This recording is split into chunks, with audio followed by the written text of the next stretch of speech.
Hey guys, welcome back to my channel. My name is Ayomide. If you're new here, you're absolutely welcome. If you're a recent subscriber, thank you for subscribing. You're welcome to the channel, welcome to the community. On this channel, you're going to find DIY sewing tutorials, pattern drafting tutorials also. So in this tutorial, I'm going to be sharing how I made this amazing, lovely cowl drape blouse, right from the pattern drafting, cutting, and the sewing process. So this video entails all of it. Now, if you want to learn this, if you want to know how I did this, make sure you see this video to the end.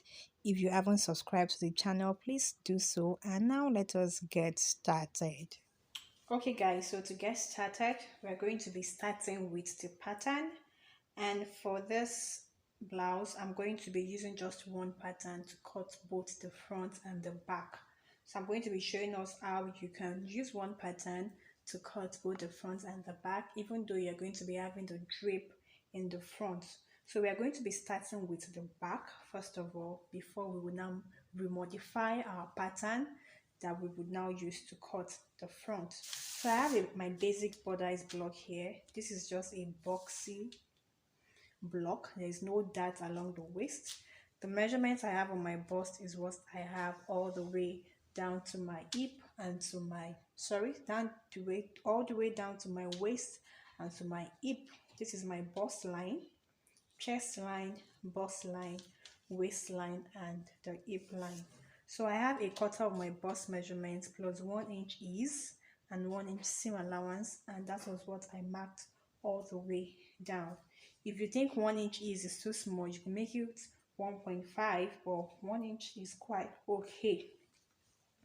Now for the neckline, I went for 3 inches by 2 inches, but I think I want to remodify it to 3.5. So I'll just go over and mark 3.5 so that I can reshape the neckline. So I'm going to be marking 3.5 and then I'm going to be redrawing the neckline. So I no longer need this. This would now be my new neckline. I know you must have noticed two armholes here. Here is going to be for my back pattern and this would be for the front pattern. So I have already added my required seam allowances to the shoulder slope and also to the side. What I will do next is to cut this out. This is the pattern we're going to be working with. This is our back pattern. We're going to remodify it for the front later on. So I'm doing this because I don't want to draft two separate patterns, one for the front and one for the back. Now for this project, I'm going to be using this lovely silky material. I love the prints on this fabric. So this is what I'm going to be using. And I think I have about 2 yards here. Yes, it should be about 2 yards. A yard is 36 inches. So what I will do next is to place this fabric on fold and then place my pattern on it and cut it out. So guys, I've gone ahead to pin my pattern on the fabric. I added 1/2 inch here because I'm going to be tracing a facing in order to finish off the neckline nicely. So what I'll do next is to go ahead and then cut this out, after which we'll do the manipulation for the front, and then I will now come back and cut out my facing for the back pattern.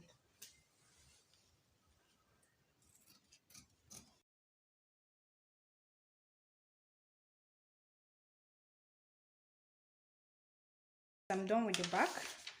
What I'll do is to put this fabric aside. The next thing I'll do is to trim off this armhole so that I can have my front armhole. Once I'm through with that, then I'm going to be marking my neckline. I want a V neckline for this cowl blouse. So if you want a round neckline, you can decide to go for a round neckline. All you have to do is to lower the neckline, because for the back I used 2 inches and 2 inches might be too high for the front, so you could use 4, you could use 3.5. But for this particular blouse, I'm going for a V neckline and I want a neck depth of about 5 inches thereabout, or 5.5 inch. So since I already have 2 inches here, I'll just go over and mark. I think I'm going to be going for 6 inches. So we'll go over and mark 6 inches. and then we draw my neckline.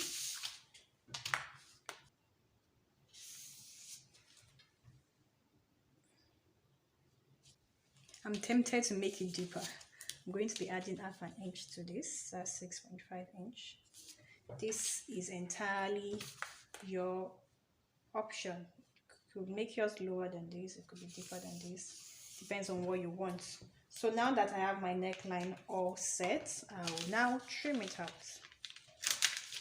Okay, so now to the manipulation. You need an extra paper and a masking tape in order to get this right and perfect. So guys, to get started, what I'll do next is that from my new neck depth for the front, I'm going to be marking 2 inches apart. 2 inches apart. You could make yours 3, make it 1.5. So I have 1, 2, 3, 4. You can stop at 3, it's optional, but the more you mark, the more drape you have.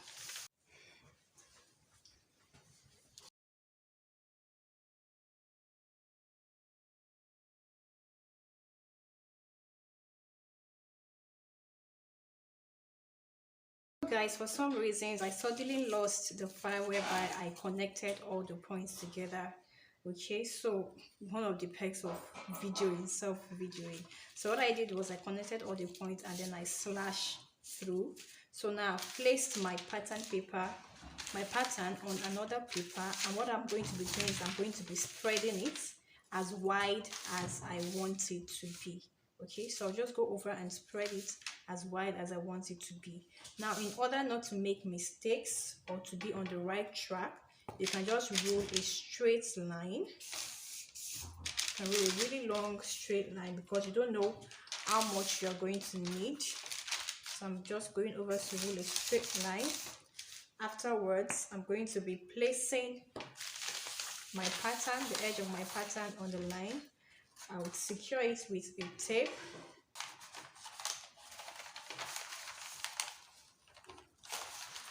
So once I'm done securing it with a tape, I can now go ahead and spread.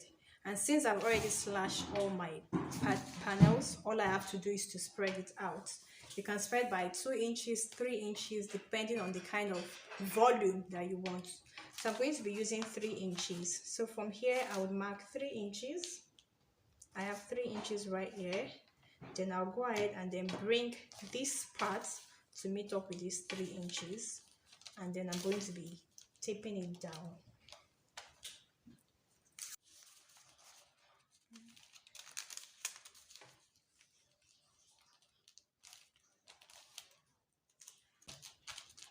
So I'll go over and repeat the same thing for this other panel, same 3 inches, and then secure it down. So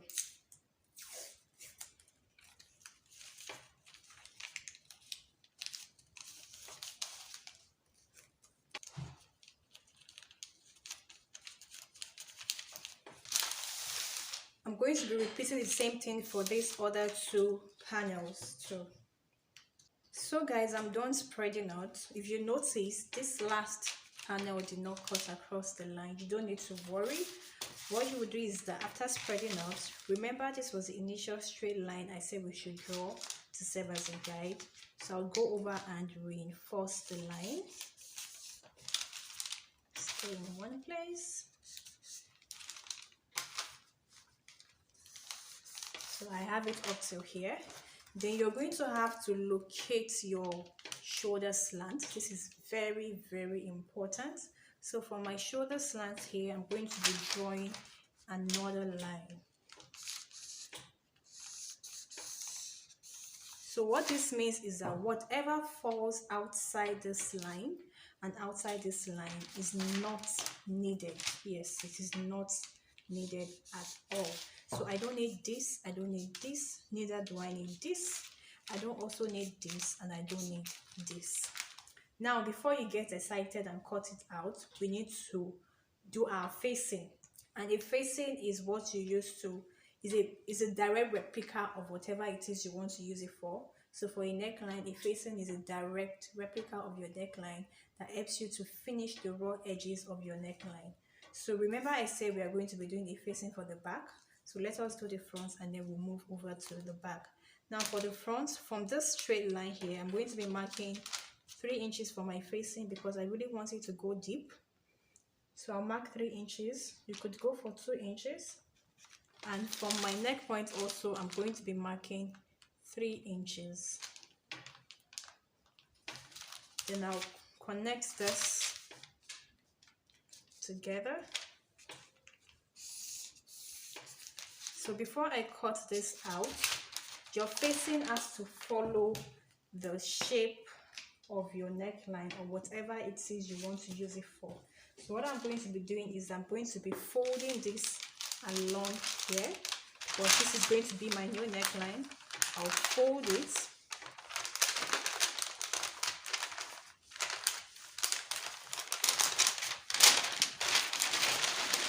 Can you see what I just did? I folded it over. Then I'm going to be tracing my shoulder slope because I want to achieve the exact shape of my shoulder slope. You don't just draw a random straight line. So I'm going to get in my tracing wheel now to now trace my shoulder slope.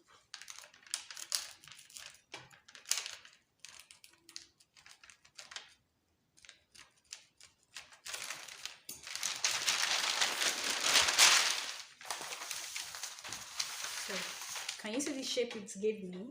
I'll go over and reinforce that shape. So that is going to be the shape of my facing.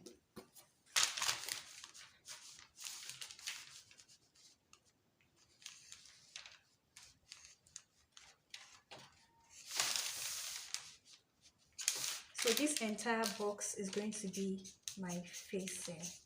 So let us bear in mind that the width of the facing is 3 inches from the shoulder slope is 3 inches because it has to match up with the back. Now this pattern is ready to be cut out. When I'm doing cowl drape, I like to add all my seam allowances on the pattern so that I don't have to bother about adding seam allowances while cutting on the fabric. I have already added seam allowances to the side and also to the hem, even though I don't think I mentioned it earlier. And I've also included seam allowances along the shoulder slope. So as it is now, this pattern is ready to be cut on my fabric directly, and then I can start sewing. So I'm going to trim this off and trim, and then I'm good to go.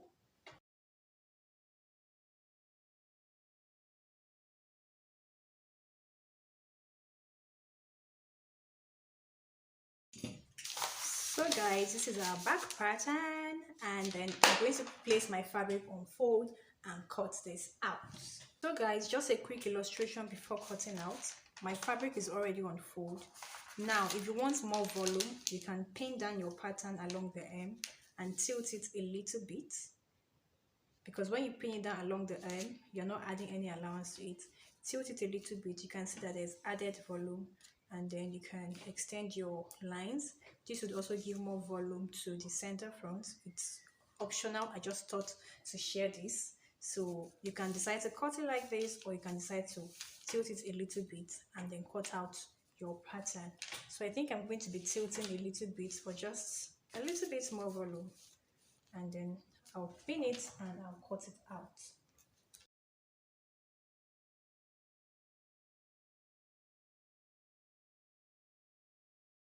So guys, I'm done cutting out. Now before you get all excited and detach your pattern from your fabric, make sure you notch where your facing is starting from.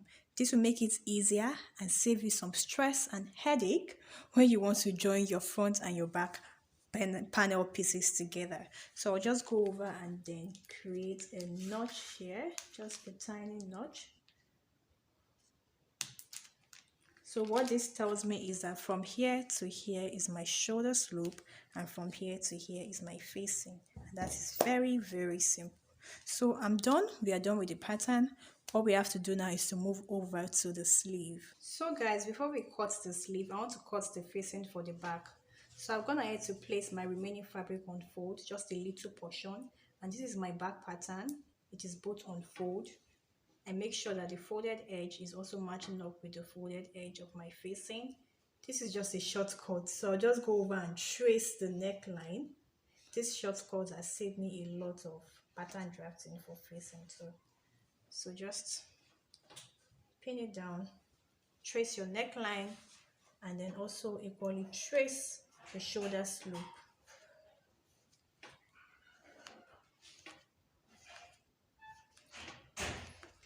So once I've achieved that, I will remove it and then mark the length of my facing. So remember the front, the shoulder slope width was 3 inches. I'm going to be marking the same thing for the back too, 3 inches. Then for the center back, I could also go for 3 inches. Then I'm going to be connecting it.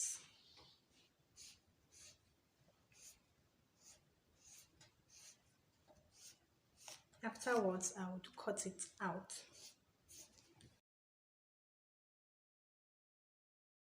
So when I match it up, it should match up along the neckline. The goal of your facing is to make sure that it is the exact replica of whatever fabric, neckline, or whatever it is you want to use it for. Guys, for the sleeve, I want a slightly bourgeois sleeve. I'm going to be fixing elastic along the hem, and I want it to be quite long. So I'm going to be making use of 20 inches as the length. This is going to be my starting point. I don't know if you can see the mark, but I have my chalk drawn over here, and I'm going to be marking 20 inches. Then I'll also include 1.5 inch for casing, that's 21.5. And then my cap height is going to be 4 inches.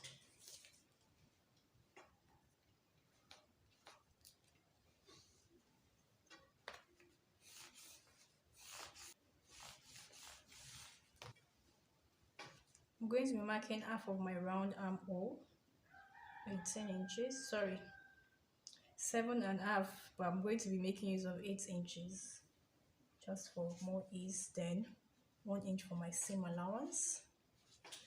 Then at the end here, because I want to add elastic, so I'm going to be adding more volume of fabric. So instead of using half of my round sleeve measurement, I'm going to be using the exact measurement and even add more inches to it. So I'm going to be marking 12 inches. I'm going to be making use of 12 inches or 11 inches rather. So I'm marking 11 inches. I'll connect this. So when I fix my elastic, it's going to gather up. Then I'll go over and then draw my armhole curve.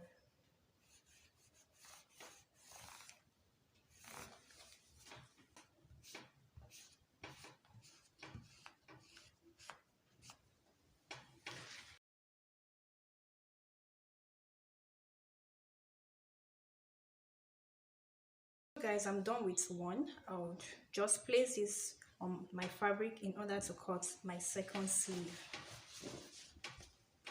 So guys, to proceed with the sewing, I'm going to be starting with the back pattern. So this is our back pattern and this is my facing.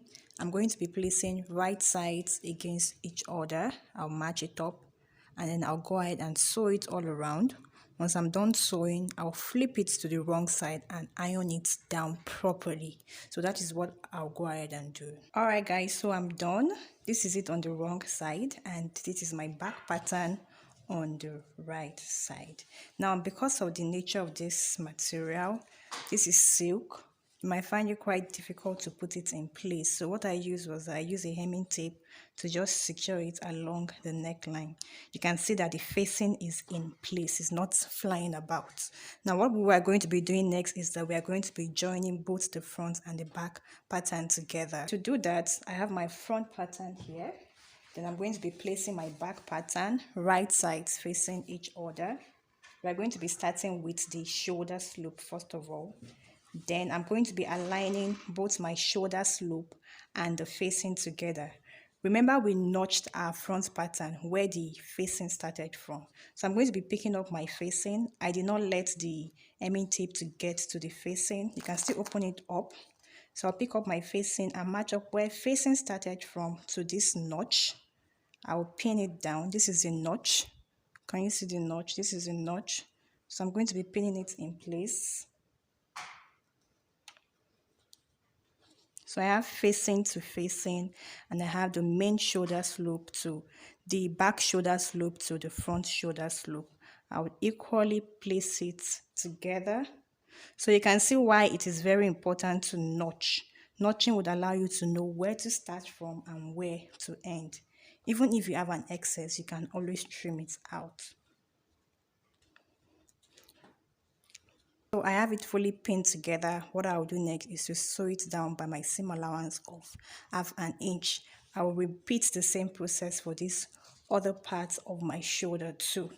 It seems I have a little bit of an excess, which is not so much. Once I'm done, I can always trim it out. So guys, I'm done joining along the shoulder, and this is what I have. So you can see that our drape is already forming. This is it on the wrong side. So what I'll do next is I'm going to be matching up the sides together. So my seam allowance is 1 inch. I'll just go ahead and sew by my seam allowance of 1 inch along the sides all the way down. So I'll just go ahead and do that, and I'm not going to be sewing it all the way to the edge here. I'll stop about 4 inches or 5 inches before, because I want to have a slit along the side. So that's what I'll go ahead and do. I'm done sewing. You can see the drape already in the front. I use pin to put them in place. When I put it on the mannequin, when we are done, you will see the drape effect properly. Now I left some inches along the side because I don't want to stitch it all the way down till the end. So this is the front, and we have the back very plain. I'll put this aside, and then we will now focus on the sleeve. Remember, this is our sleeve pattern. So the very first thing we'll do is to create the elastic casing for the sleeve, and that is very easy. All you have to do is to just create your casing this way, fold it in by 1/2 inch and fold again, and then I'm going to be sewing it all the way down. As I'm done sewing in my elastic casing, I have my elastic here, and I have attached my safety pin to one end of the elastic. What I'll do next is to run the elastic through. So my safety pin is going to help me. As I'm done passing the elastic through, what I'll do next is I'll go to my sewing machine, secure one end, and then gather it back to my round sleeve measurement plus the seam allowance I would use to join it together. After which I'll now place right sides against each other and also secure the sides together. I'm done doing that, and this is what I have. This is my M. You can see the elastic is in there already, and I also join my sleeve together by the side. So if I turn it inside out, I have a full sleeve. Now the next thing would be to fix this sleeve to my blouse. To fix the sleeve to the blouse, I'm going to be matching the notch from the apex, the crown of my sleeve, to my shoulder slope here. So make sure the notches match up. I'll secure it with a pin. I'll also come to the sides. So I'll make sure the side of my sleeve, my side seams equally match up. This is also very important. So you match up the topmost part of your sleeve and also the side seam. If you have any excess while sewing, you can always gather. But these two parts really need to match up. So after matching it up with my pin, can now go ahead and sew it all around. So I think I'm going to be having some excess. I'll just split it along the crown of my sleeve. So this is how I'm going to be sewing my sleeve. I'll just go over and sew it all around. I will also repeat the same thing for my second sleeve. Once I'm done, I'm going to be securing the hem. This is the hem of the blouse. I'll just go over and then take 1/2 inch inward and also sew it inward, like as if I'm sewing my elastic casing, and then I'm done with this cowl drape blouse. So once I'm done, I'll put it on the mannequin for us to see. So this is the outcome of the blouse. You can see the drape effect and it's really beautiful. You can decide to tack along the drape just to put it in place. But if you don't want it, you can leave it like that. So guys, I hope you enjoyed this tutorial. If you did, kindly give it a thumbs up. If you watched till this part and you haven't subscribed, please subscribe to the channel for more content. And until my next video guys, make sure you have a wonderful day wherever you are.